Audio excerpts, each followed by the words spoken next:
Estos son los efectos diuréticos, tanto de los tiacídicos como los diuréticos de asa, ¿no? Disminuyen la volemia, por lo tanto disminuyen la precarga. Es muy importante en disminuir los síntomas de congestión, ¿no? El paciente ya se siente mejor, duerme mejor, se echa mejor, camina mejor, ¿no? Entonces básicamente son reductores de precarga, ¿no? El problema es que aumentan la activación neurohormonal, ¿no? Aumentan los niveles de noradrenalina, angiotensina 2, ¿no? Excepto el espironolactona, ¿no? Después tenemos la digoxina, usada ya por más de 200 años, ¿no? Que es un elemento importante para mejorar los síntomas de pacientes con insuficiencia cardíaca, ¿no? Como ustedes ven ahí, no tiene impacto en la sobrevida. O sea, dar digoxina o no dar digoxina no mejora la mortalidad en los pacientes con insuficiencia cardíaca, ¿no? Este es el mecanismo de acción, ¿no? Inhiben la bomba de sodio-potasio ATPasa, ¿no? Entonces, como no hay, digamos, mucha salida de sodio, no hay mucho ingreso de potasio, entonces pasa a manos del intercambiador de sodio-calcio, por lo cual saca el sodio e introduce calcio al citosol, con lo cual eso va a ser, digamos, un mejor acoplamiento para la contractilidad y mejora el inotropismo del corazón, ¿no?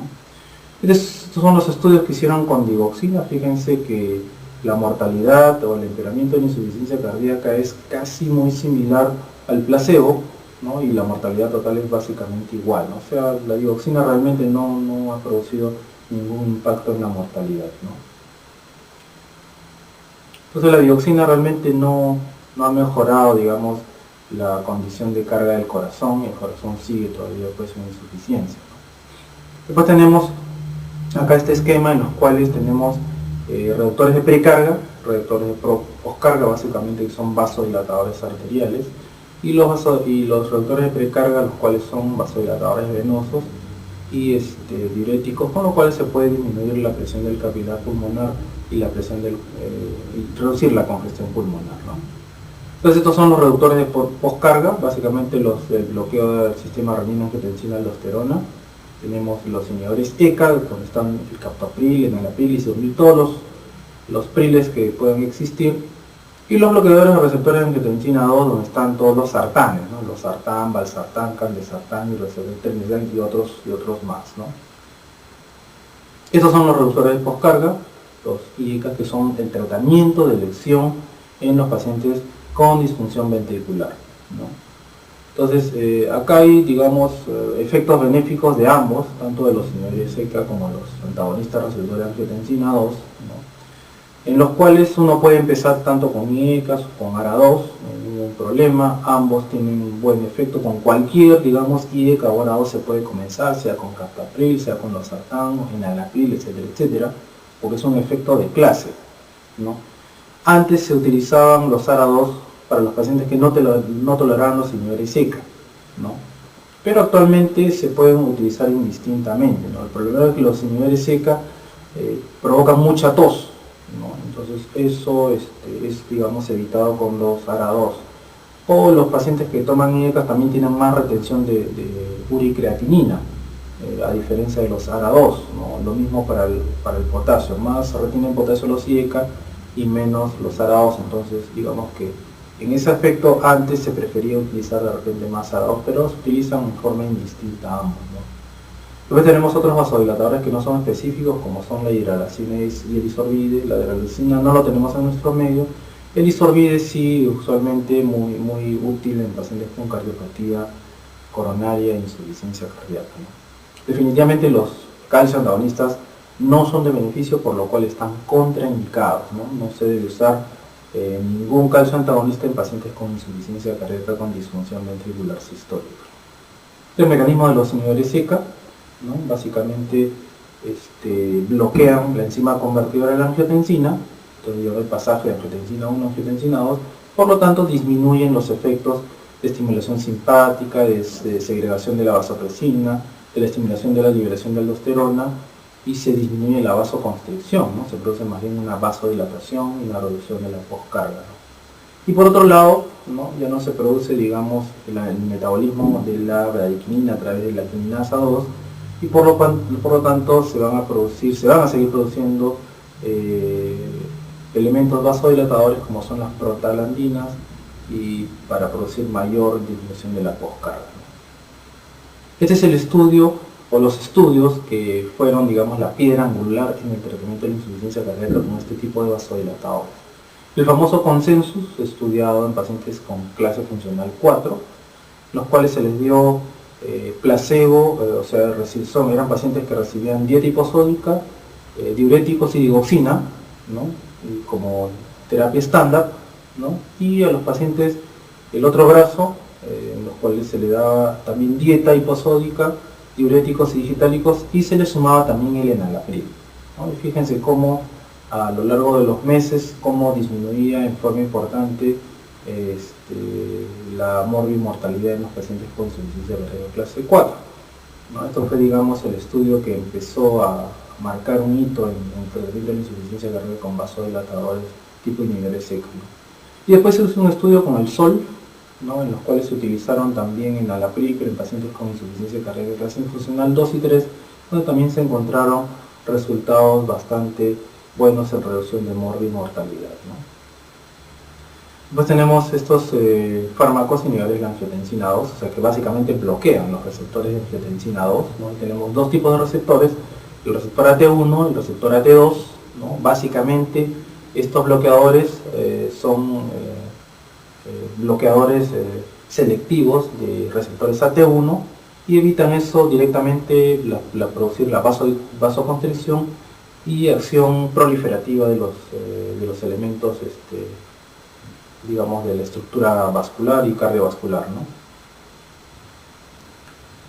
Los ARA2 también tienen evidencia, ¿no? En estudios en insuficiencia cardíaca, y tenemos por ejemplo el valsartán con su estudio VALGEF, después tenemos el losartán con los estudios ELIT-1, ELIT-2, ¿no? Los estudios con candesartán, los CHARM, ¿no? y otros estudios más con los cuales pues han validado el uso de antagonistas receptores de angiotensina 2 en la disfunción sistólica. Entonces lo que hacen los vasodilatadores es quitarle carga al corazón, ¿no? Se disminuye mucho la poscarga y el corazón pues puede, digamos, tener una función más adecuada, ¿no? En relación a los beta bloqueadores, vamos a ver algunos beta bloqueadores que se utilizan en insuficiencia cardíaca. Antiguamente los beta bloqueadores no se utilizaban, era un pecado utilizar beta bloqueadores porque descompensaban a los pacientes, pero ahora se ha convertido también en un arma fundamental en el tratamiento de la insuficiencia cardíaca, ¿no? Ahora, los beta bloqueadores no son como los inhibidores X y los ARA2 que cualquiera se puede utilizar. En este caso no, los beta bloqueadores no tienen un efecto de clase, o sea, no todos están demostrados que producen beneficios en insuficiencia cardíaca, sino básicamente tenemos esos tres, y hay uno más, ¿no? Que producen este tipo de efectos beneficiosos, son el carvedilol, el metoprolol, el bisoprolol y el bucindolol, ¿no? Ahora, ¿qué pacientes deben utilizar beta bloqueadores? Fundamentalmente todos que tengan disfunción sistólica, ¿no? En especial se benefician también los pacientes con cardiopatía isquémica, ¿no? Pero la condición es que el paciente esté con insuficiencia cardíaca compensada, o sea que esté previo al alta hospitalaria, no se puede dar beta bloqueadores en pacientes en clase funcional avanzada y descompensado, tiene que estar euvolémico para poder recibir beta bloqueadores, ¿no? Estas son, digamos, las propiedades, ¿no? Básicamente todos bloquean los receptores beta 1 del corazón, ¿no? Metoprolol y bisoprolol son bastante cardioselectivos, tienen más bloqueo beta 1, no tienen básicamente bloqueo beta 2, ¿no? En cambio, fíjense, el carvedilol bloquea, no es un bloqueador, digamos, cardioselectivo, porque bloquea beta 1 y beta 2, pero bloquea alfa 1, y eso de repente es un, digamos, un factor adicional de este beta bloqueador que produce también vasodilatación periférica. Es uno de los efectos que queremos para disminuir la poscarga, ¿no? Miren, estos son todos los estudios en los cuales se han observado los beneficios del uso de beta bloqueadores, bisoprolol, metoprolol, bucindolol y carvedilol. Todos han reducido todas las causas de mortalidad en los pacientes con insuficiencia cardíaca, ¿no? Entonces, básicamente, si nosotros no bloqueamos la actividad simpática en la insuficiencia cardíaca, eso va a producir mayor disfunción ventricular, mayor daño miocitario, y eso va a empeorar la función ventricular, ¿no? Entonces, estos son los efectos beneficiosos de los bloqueadores beta en insuficiencia cardíaca, ¿no? Aumenta la densidad de receptores beta 1, inhiben la cardiotoxicidad de las catecolaminas. Ya hemos visto que la adrenalina, la noradrenalina son tóxicos cardíacos directos, ¿no? Disminuyen la activación neuronal, disminuye la frecuencia cardíaca, ¿no? En pacientes con cardiopatía isquémica y con hipertensión mejoran, ¿no? Pueden servir como antiarrítmicos porque estabilizan la membrana, ¿no? Antioxidantes y antiproliferativos, ¿no? Entonces el beta bloqueador no, en este caso no disminuye la carga, pero sí disminuye, digamos, la velocidad con que el corazón tiene que actuar, ¿no? Vemos que estos son los estudios de comparación entre metoprolol y carvedilol en mortalidad por insuficiencia cardíaca. Ambos son buenos, quizá el carvedilol un poquito mejor, ¿no? Después tenemos acá causas de muerte por insuficiencia cardíaca, también ambos, el carvedilol y el metoprolol, también son bastante similares, ¿no? Y todas las causas de hospitalización también es reducida por ambos beta bloqueadores, tanto por el metoprolol y el carvedilol, ¿no? Antagonistas de aldosterona, tenemos la espironolactona con el estudio RALES, ¿no? Usualmente los efectos, digamos, beneficiosos de estos diuréticos o antagonistas de aldosterona básicamente no son, en este caso, como diuréticos, sino más que todo que disminuye la producción de colágeno y los depósitos de fibra colágena en el miocardio, ¿no? Y tenemos, por ejemplo, los inhibidores de aldosterona, lo que producen retención de sodio, producen retención de agua, la aldosterona, y eso va a conllevar a la formación de edemas, ¿no?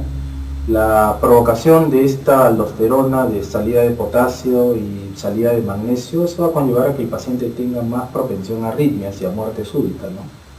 Y por otro lado, ¿no?, la aldosterona también induce a depósitos de colágeno y produce más fibrosis miocárdica, ¿no?, y contribuye a la remodelación. Entonces todos esos efectos son bloqueados por la espironolactona, ¿no? Y acá se observa como el estudio RALES, ¿no?, los pacientes que tomaban placebo versus los que tomaban espironolactona, definitivamente la probabilidad de sobrevida era mucho mejor en los pacientes que tomaban espironolactona, y por eso que los pacientes con insuficiencia cardíaca deben ser también, con disfunción sistólica, deben ser dados medicación con espironolactona, ¿no? Después tenemos un estudio del EFESUS que utilizaron con el eplerenona, que es un bloqueador directo de la aldosterona, donde también ha demostrado disminuir las causas de mortalidad, ¿no? Después tenemos otras opciones al tratamiento. Por ejemplo, se está hablando mucho ahora de desfibriladores implantables, ¿no?, que son dispositivos que se colocan como unas almohadillas en el corazón, que detectan la arritmia ventricular maligna al paciente, y cuando la detectan le producen una cardioversión eléctrica local a nivel del corazón, ¿no? Esos son los desfibriladores implantables que han demostrado reducciones de mortalidad en pacientes con insuficiencia cardíaca acompañado de arritmias malignas, ¿no? Entonces, en estos pacientes, lo único que ha demostrado reducir la mortalidad, ¿no? El paciente, por ejemplo, con insuficiencia cardíaca y con arritmia, se ha utilizado múltiples fármacos para disminuir la mortalidad, pero ni uno ha producido ese efecto. Y en cambio ahora los desfibriladores implantables están, digamos, utilizándose en ese tipo de pacientes con buenos resultados, ¿no?